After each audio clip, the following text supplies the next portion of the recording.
To my channel Sahu science classes. मैं हूं आपकी नीरू मैम और आज हम क्लास 12 का lesson number 3 which is electrochemistry या फिर विद्युत रसायन उसका नेक्स्ट टॉपिक पढ़ने वाले हैं, जो कि है नर्स समीकरण या फिर Nernst equation. It is very very important, क्योंकि नर्स इक्वेशन सिर्फ और सिर्फ आपके शॉर्ट क्वेश्चंस के आंसर के अंदर लिखने के लिए आ जाता है कि नर्स समीकरण क्या होती है, लिखिए या समझाइए। तो नर्स इक्वेशन बहुत इंपॉर्टेंट है। टॉपिक स्टार्ट करते हैं, एंड तक वीडियो को देखना ताकि टॉपिक पूरा क्लियर हो सके। इसके अलावा इससे पहले पीछे वाली वीडियोस को ज़रूर देख लेना ताकि आगे की प्रॉब्लम्स ना हो सके, और इसमें भी बहुत सारे वर्ड्स आएंगे तो उसके लिए प्रॉब्लम ना हो। ओके, स्टार्ट करते हैं। नर्स इक्वेशन वह समीकरण जो इलेक्ट्रोड विभव का विलयन में उपस्थित उसके आयनों की सांद्रता एवं तापमान के बीच संबंध को प्रदर्शित करती है, नर्स इक्वेशन कहलाती है। इलेक्ट्रोड विभव क्या होता है ये मैं ऑलरेडी पीछे वाली वीडियोस में बता चुकी हूँ, तो उसको पढ़िएगा ताकि इलेक्ट्रोड विभव पता चल सके कि होता क्या है। ठीक है, इसने बोला कि वह समीकरण जो इलेक्ट्रोड विभव का, किसका, इलेक्ट्रोड विभव का विलयन में उपस्थित उसके आयनों की सांद्रता और तापमान के बीच किसका संबंध बताती है, इलेक्ट्रोड विभव का संबंध बताती है। किससे बताती है, एक विलयन है, विलयन में आयन उपस्थित है। सपोज कर लीजिए इसमें NaCl घुला हुआ है तो इसके अंदर Na+ और Cl- आयन है। इसकी सांद्रता कितनी है विलयन की सांद्रता सपोज कर लीजिए 1 मोलर सांद्रता है। तापमान कितना है, सपोज कर लीजिए 25 डिग्री सेंटीग्रेड तापमान है। और इसके अंदर जो छड़ लगी हुई है उसके और इसके विलयन के बीच में जो विभव अंतर होगा, विभव का विभवांतर होगा, वो इलेक्ट्रोड विभव कहलाएगा। तो इनके बीच के संबंध को जो बताता है उसको हम नर्स्ट समीकरण कहते हैं। दोबारा देखिए, वह समीकरण जो इलेक्ट्रोड विभव का, किसका, इलेक्ट्रोड विभव का विलयन में उपस्थित उसके आयनों की सांद्रता एवं तापमान के साथ या उसके बीच में संबंध को प्रदर्शित करता है, उसे हम नर्स समीकरण कहते हैं। ठीक है, ओके। तो वैज्ञानिक हुए थे एक नर्स्ट, उन्होंने किसी ताप पर धातु इलेक्ट्रोड M और अपॉन M N+, ये कैसे लिया गया है मैंने आपको बताया था, पहले भी मैंने आपको समझाया था कि जब हम गैल्वेनिक सेल लेते हैं तो हम एक अर्ध सेल और एक अर्ध सेल, 2 अर्ध सेल लेते हैं और दोनों मिलकर एक फुल सेल बनाने का काम करती हैं। तो इसके अंदर हमने पढ़ा था कि यहाँ पर हमने एक जिंक की रॉड लगा दी और उसके अंदर हमने ZnSO4 का सॉल्यूशन भर दिया है। ये सब ने पढ़ा था यहाँ पर कि जिंक की छड़ लगाई है और जिंक का हमने ZnSO4 का सॉल्यूशन भर दिया है। तो मैंने आपसे कहा था कि जब एक ही धातु 2 ऑक्सीकरण अवस्थाओं में रहती है, जैसे यहाँ पर जिंक की ऑक्सीकरण स्टेट 0 है और यहाँ पर जिंक की ऑक्सीकरण स्टेट +2 है, तो जब एक ही धातु 2 ऑक्सीकरण अवस्थाओं में रहती है तब हम उसे एक अर्ध सेल कहते हैं। तो यहाँ पर सबको समझ आ रहा है। अगर हम इसे लिखेंगे तो हम कुछ इस तरीके से लिखेंगे Zn and Zn+2, यहाँ पर ऑटोमेटिकली 0 समझ आएगा हमको। तो इसी तरीके से उन्होंने प्रदर्शित किया है यहाँ पर कि नर्स ने बोला कि किसी ताप T पर धातु इलेक्ट्रोड, ये हो गए आपके के विभव E, उसका विभव क्या हो गया E, और मानक इलेक्ट्रोड विभव क्या हो गया E0, और विलयन में धातु के आयनों की सांद्रता, आयन क्या होंगे Mn+ होगा, क्योंकि आप सबको पता है जब ये विलयन है तो इस विलयन में जब मैंने ZnSO4 घोला है तो Zn+2 आएगा, +2 मतलब एक N से प्रदर्शित कर दिया। अब N कुछ भी हो सकता है, +1 +2 कुछ भी हो सकता है। तो आयनों की सांद्रता में निम्न संबंध होगा, वो संबंध क्या होगा, दैट E = E0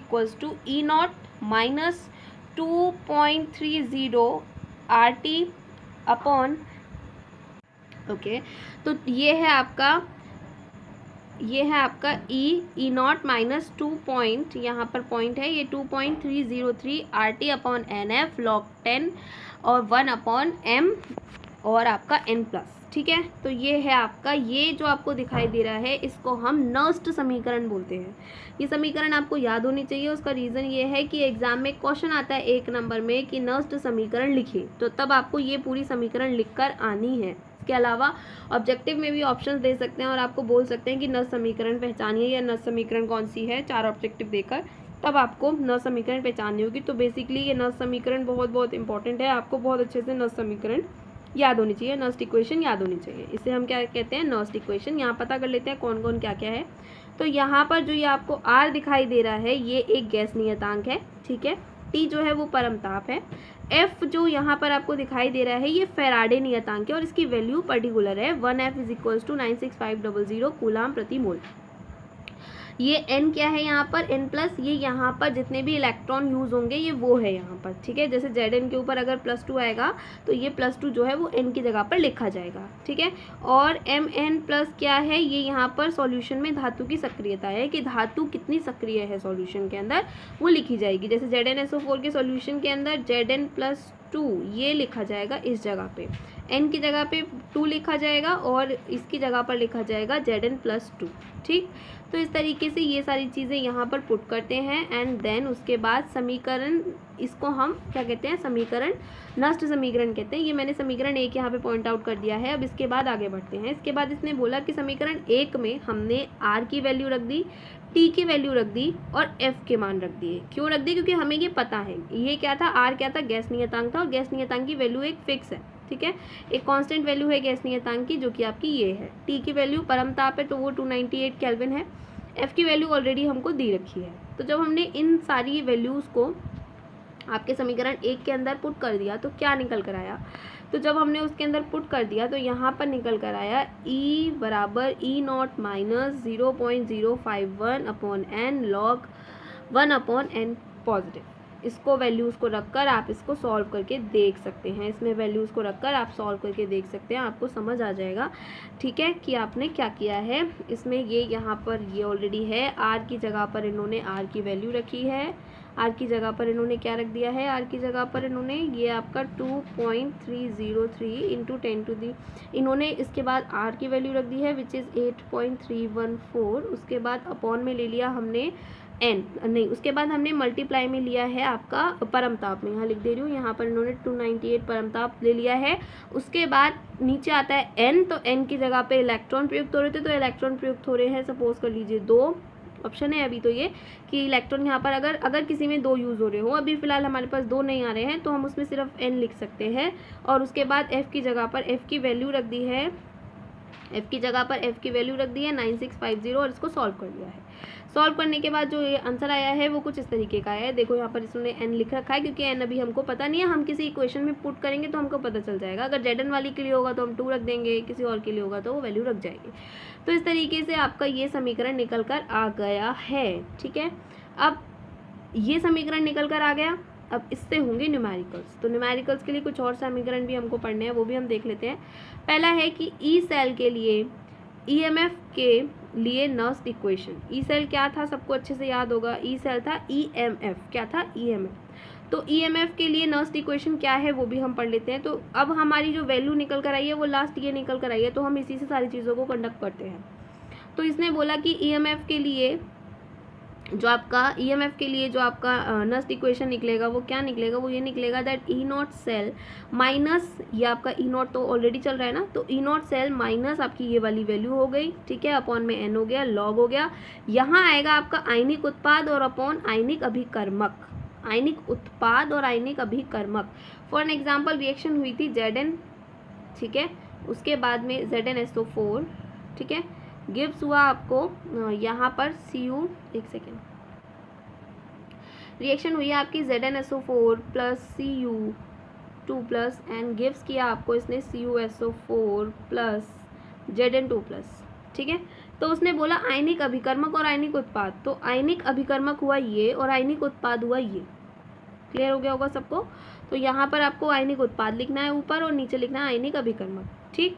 तो यहाँ पर जो ये लिखा हुआ है कि स्टाइकियोमेट्रिक कोएफिशिएंट पावर में होता है, यहाँ पर स्टाइकियोमेट्रिक कोएफिशिएंट को पावर में लिया जाता है। स्टाइकियोमेट्रिक कोएफिशिएंट क्या होता है, किसी के भी जैसे ZnSO4 है सपोज कर लीजिए, तो ZnSO4 के आगे जो 2 लिख रहा है वो स्टाइकियोमेट्रिक कोएफिशिएंट होता है, तो वो पावर में चला जाता है, ठीक है। अगर यहाँ पर 2 ZnSO4 लिख रहा है और ये Zn2 प्लस में टूटा है या इसके आगे 2 लग रहा है तो वो उसकी पावर में चला जाएगा, ठीक है। ये इतना इंपॉर्टेंट नहीं है, इसको छोड़िए। आगे आता है आपका डैनियल सेल के लिए नष्ट समीकरण क्या है। तो डैनियल सेल के लिए नष्ट समीकरण है आपका, डैनियल सेल सबको पता है जिंक की और कॉपर की होती है, तो वहाँ हमने फिक्स कर दिया है उसके लिए। देखिए ये आ गया आपका यहाँ पर आयनिक उत्पाद और आयनिक अभिकर्मक, जिसको आयनिक उत्पाद और आयनिक अभिकर्मक के रूप में यहाँ पर प्रॉपर्ली लिख दिया गया है, और ये डैनियल सेल के लिए नष्ट समीकरण हो गया है। इट्स वेरी इंपॉर्टेंट, सीधा आ जाता है ये, ठीक है। इसके बाद नष्ट समीकरण के लिए एक साम्य स्थिरांक भी निकाला गया, और वो साम्य स्थिरांक कैसे निकलता है, वो कुछ इस तरीके से निकलता है that E naught cell is equals to, आपका ये वैल्यू ऑलरेडी निकल के आ चुकी थी, अभी यहाँ पर आ जाएगा साम्य स्थिरांक है तो ये आ जाएगा आपका v log kc, साम्य स्थिरांक सबको पता है kc, तो ये निकल के आ जाएगा आपका, ये है आपका v वोल्ट है ये निकल कर आ जाएगा आपका। तो यहाँ पर हमको ऑलरेडी पता है कि ई नॉट सेल की वैल्यू जो होती है वो 1.1 वोल्ट होती है। तो अब इन्होंने क्या किया, अब इन्होंने किया ये कि इन्होंने ई नॉट सेल को यहाँ भेज दिया और लॉग केसी को बाहर निकाल दिया। तो जब लॉग केसी को बाहर निकालेंगे, क्योंकि हमें समय स्थिरांक के लिए नर्स समीकरण निकालनी है, तो जब हम लॉग केसी को बाहर निकाल देंगे तो आपकी इक्वेशन कुछ इस तरीके से संपन्न हो जाएगी, कंप्लीट हो जाएगी, और इसी के साथ आपका ये जो नर्स समीकरण के लिए साम्य स्थिरांक है वो भी कंप्लीट हो जाएगा।